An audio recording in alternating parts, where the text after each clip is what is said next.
The next thing that we want to be able to do with geometric sequences is be able to write an equation to represent any term in that sequence. Because there's going to be times where we're not just working with the first few terms, we want to be able to work with more terms outside of that range. And in order to do that, we need to know a couple of things. We need to know the first term in the sequence, which we have with both of these examples, and we need to know what the common ratio is, or the pattern that's required to get from term to term. Because if we're writing an equation for the nth term in a geometric sequence, that's going to be defined by the first term multiplied by the ratio raised to the n minus 1. So we need to know what the first term is, that's the a1, and we need to know what the ratio is, and that's the r. So I can, right off the bat, I can plug in my 5 for a1, so I can say that this is an equals the 5 multiplied by, I don't know what my ratio is yet, but I do know that I can put n minus 1 up here as my exponent, because that's going to be there regardless of what the ratio is. To find the ratio, though, I am going to look for my pattern. In my pattern, I'm going to divide consecutive terms. So if I take 20 divided by 3 and divide by 5, I can get my ratio.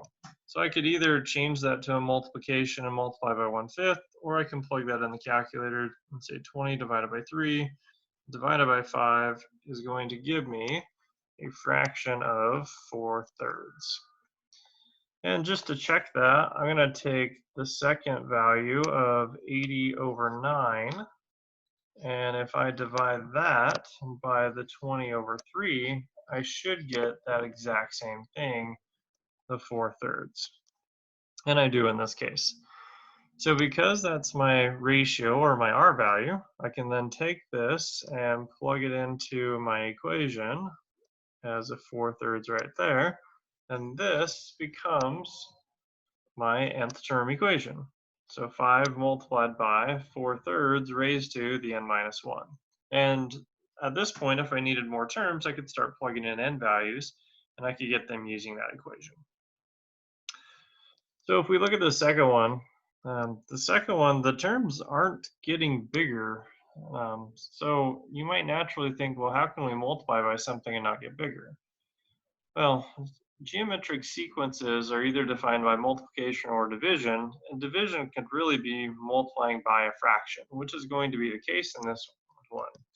So if I look at this and I want to find my ratio for the second one, I can either say is 4 divided by 16, or I can say 1 divided by 4, and both are the same thing. If I simplify the first fraction, I get the second one. So my ratio is 1/4. So if I want to write my equation, I can say an equals, again, it's the first term multiplied by the ratio raised to the n minus 1.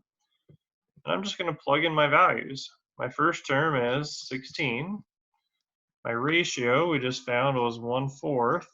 And then I'm going to raise that to the n minus 1. So my general equation, my nth term, is 16 times 1/4 raised to the n minus 1. So each time we're trying to find the equation for a geometric sequence, we need to find two things. We need to find the first term, and we need to find the ratio.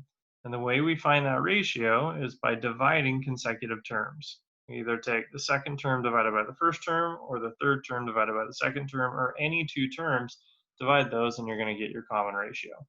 Once we have those two values, we can go ahead and plug those in, and we have our nth term equation.